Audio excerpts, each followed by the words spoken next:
여러분 만나서 반갑습니다. 저는 꽃과 식물로 행복을 전하는 원예 교육 강사 김지현입니다.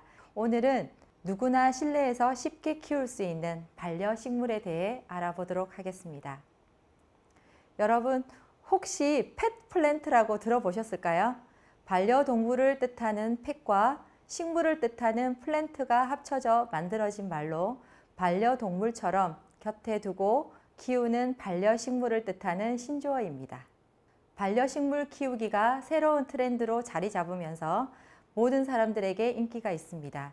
최근에는 1인 가구와 노령부부로 이루어진 2인 가구를 중심으로 식물과 함께 살아가는 사람들이 증가하고 있고 젊은 세대에서도 인기를 끌고 있습니다. 식물을 키우고는 싶은데 나에게만 오면 잘 죽는다 하시는 분들 많으실 겁니다. 그렇다면 오늘 관리가 수월하고 비용도 저렴하면서 실내에서 조화롭게 배치하면 삭막한 분위기를 싱그럽게 만들어주는 공기정화식물도 되면서 무엇보다도 정서적 안정감을 주는 반려식물을 소개해 드리겠습니다.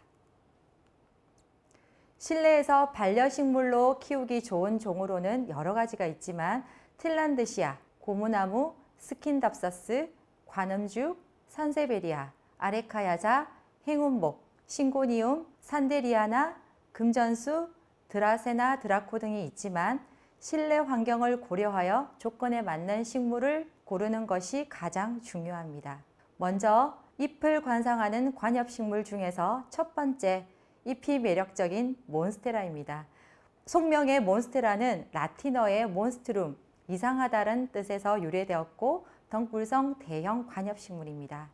마디마디마다 기건이 발생하는 것이 특징이며 잎에 타원형의 구멍이 뚫린 것이 사람들에게 굉장히 인기가 많은 이유입니다. 몬스테라 잎에 구멍이 뚫린 이유는 허리케인 바람의 저항, 온도 조절을 효율적으로 하기 위해서 초식동물로부터 살아남기 위한 위장기술 등 여러 가지 설이 있는데 최근에 미국의 연구 결과 결국은 광합성 때문이라는 것이 밝혀졌습니다. 구멍난 윗잎에서 빛이 통과하여 아랫잎이 햇빛을 받을 수 있게 하기 때문입니다. 결국 기한빛을 모든 잎들이 균일하게 골고루 받기 위함인데요. 서로 공존하는 시대에 얼마나 지혜롭고 똑똑한지 우리는 식물에게서 우리의 삶을 돌아봅니다. 몬스테라는 다른 식물에 비해서 생장이 좀 빠른 편이며 공간을 많이 차지합니다. 화분 크기는 다른 화분에 비해서 큰 것을 고르고 뿌리가 땅속에서 잘 자랄 수 있도록 해야 합니다. 저도 집에서 몬스테라를 키우고 있는데 큰 잎을 하나 활용을 해서 오렌지를 한번 만들어 보았습니다. 두 번째 관엽식물은 테이블 야자입니다. 소형 야자이며 테이블 위에 올려놓고 키운다 하여 붙여진 이름인데 잎이 이국적인 느낌을 주고 무엇보다 관리하기 쉬워서 초보자들에게 추천해 드리고 싶은 식물입니다. 또한 공기 중에 수분을 방출하는 능력이 뛰어나고 벤젠, 포르말데히드 등의 화학물질을 제거하는 효과가 있어 공기정화식물로도 적절합니다. 오른쪽에 보시는 노란색은 테이블 야자의 꽃입니다. 마치 열매처럼 보이기는 하지만 마음의 평화라는 꽃말을 가지고 있어서 더욱더 매력적인 식물입니다. 세 번째 관엽식물은 시중에서 행운목이라고 유통되고 있는 드라세나 프라그란스 마상게하나입니다. 종소명은 프라그란스란 향기가 짙다는 의미로 이 식물의 향이 강해서 붙여진 이름입니다. 이 식물은 1700년대부터 실내 관엽식물로 이용되어 왔고 우리나라에서 행운목이라는 이름으로 얻게 된 데에는 여러 가지 설이 있지만 가장 유력한 것은 이들 꽃이 워낙 잘 피지 않아서 귀한 꽃을 피우게 되면 행운을 얻을 수 있다 라는 의미로 행운목이 되었다라는 설이 있습니다. 저도 10년째 집에서 행운목을 키우고 있는데 아직 꽃을 만나보지 못해서 언제 꽃이 피려나 하고 지켜보고 있습니다. 행운목의 꽃말은 약속을 실행하다 라는 뜻을 가지고 있는데요. 행운목을 잘 키워서 저도 꽃을 꼭 한번 피워보겠다는 약속을 해봅니다. 두 번째 반려식물은 기존의 가드닝과 조금 다르게 키우는 식물로서 독특한 매력의 에어플랜트를 소개하겠습니다. 파인애플과 틸란드시아 속의 착생식물로서 통상적으로 나무 둥치나 돌에서 자라며 밝은 그늘에서 성장합니다. 미세먼지 제거에 효과가 있으며 땅에 뿌리를 내리지 않고 잎을 통해 습도와 영양분을 흡수하는 특징이 있습니다. 틸란드시아 이오난사는 뿌리보다 잎의 역할이 중요합니다. 잎에 있는 미세한 솜틀, 트리콤을 이용하여 공기 중 수증기와 유기물을 흡수합니다. 혹시 집에서 키우시다가 잎의 트리콤이 끓김이나 충격에 벗겨질 수 있으며 벗겨진 트리콤은 재생되지 않습니다. 그래서 좀 주의를 하셔야 되고요. 틸란드시아는 이산화탄소를 배출하지 않으며 산소를 만들어내어 매우 유익한 식물입니다. 또한 번식력과 자생력이 강해서 애완식물로 각광을 받고 있고 최근에는 새집 증후군 포름알데히드 농도를 낮춘다는 결과가 있었습니다. 우리나라에서 유통하는 틸란드시아 속은 60여 종이 있는데 그 중에서 손바닥만한 크기의 틸란드시아의 정확한 이름은 이오난사 틸란드시아입니다. 번식은 인위적으로 할 수 없고 꽃이 피고 나면 스스로 여러 개의 자구를 만듭니다. 몇 년 전에 키웠던 틸란드시아 이오난사에서 꽃이 피었는데요. 꽃이 피고 나면 조그만한 자구가 생긴 사진입니다. 제가 이오난사의 자구는 조금 이따가 자세히 보여드리겠습니다. 그런데 특징이 하나 있어요. 꽃이 피울 때가 되면 틸란드시아 이오난사는 주변에 붉은색으로 띄는 특징이 있습니다. 관리 방법은 통풍이 잘 되는 반양지 쪽, 햇빛은 많이 필요로 하므로 밝은 곳에 두는 것이 좋습니다. 일주일에 한 번 정도는 전체 샤워하듯 물 위에서 흠뻑 주거나 수반에 담그는 작업을 한 달에 한 번, 2시간에서 3시간 정도 담궈서 관리하고 반드시 뒤집어서 물기를 털어 주셔야 합니다. 틸란드시아 이오난사는 열대 식물로 추위에 약하니 겨울철에는 반드시 실내에서 키워주시기 바랍니다. 마지막으로 동글동글한 귀여운 마리모를 소개하겠습니다. 마리모는 공 모양의 집합체를 만드는 것으로 알려져 있는 담수성 녹조 식물의 일종입니다.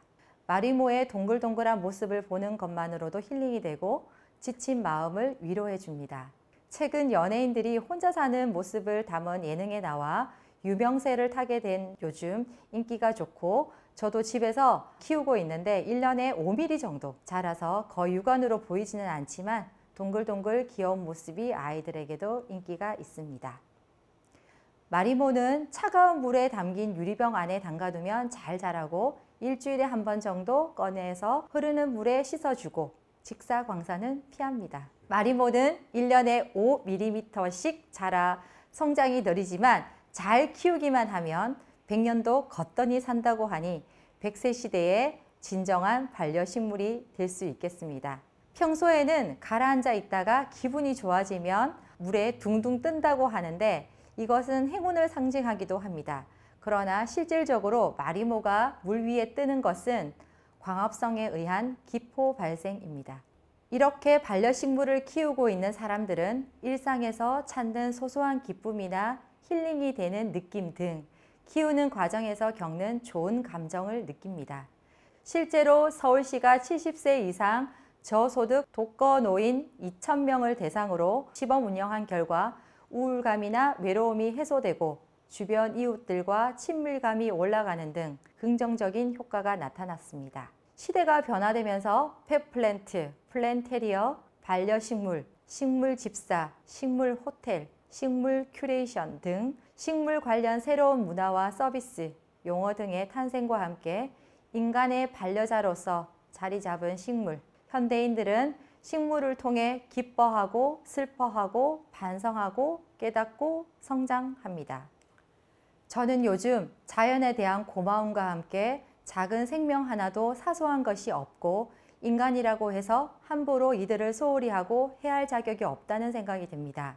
식물과 자연이 나에게 주는 행복과 혜택만큼 나도 그들에게 무한한 사랑과 관심으로 보답해야겠습니다. 쉽게 활용할 수 있는 작품을 2가지를 보여드릴 텐데요. 하나는 틸란드시아 이오난사와 생모래를 이용한 테라리움입니다. 유리화기에 생모래로 층층이 쌓아서 연출한 다음 뿌리 없이 잘 자라는 틸란드시아 이오난사를 올려주기만 하면 됩니다.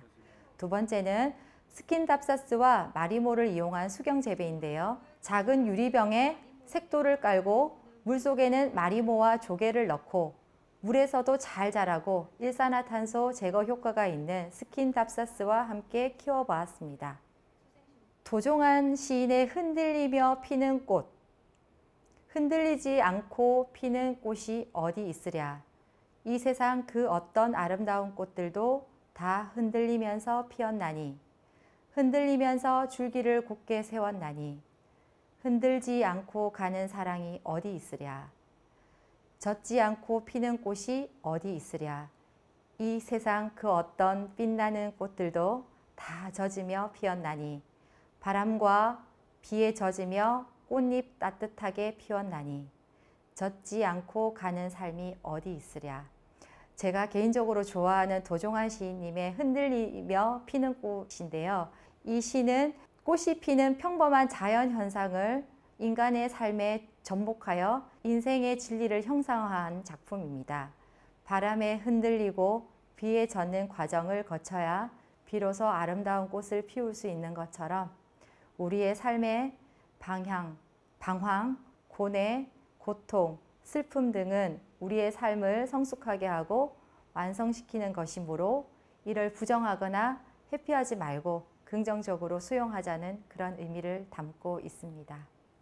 식물은 사실 우리와 오랜 시간을 함께 해왔고 다만 달라진 것은 펫플랜트, 반려식물처럼 식물의 이름을 붙여주고 마치 반려동물을 기르는 것처럼 애정을 쏟고 기르고 있다는 점입니다. 코로나가 장기화되면서 모두가 지치고 힘든 하루하루를 살아가고 있는 지금 작은 초록식물이 우리의 삶에 들어와 함께 성장하고 성숙되고 나다운 꽃을 피울 때까지 우리 모두 힘을 내시고 화이팅 하면서 이 시간 마무리하도록 하겠습니다. 감사합니다.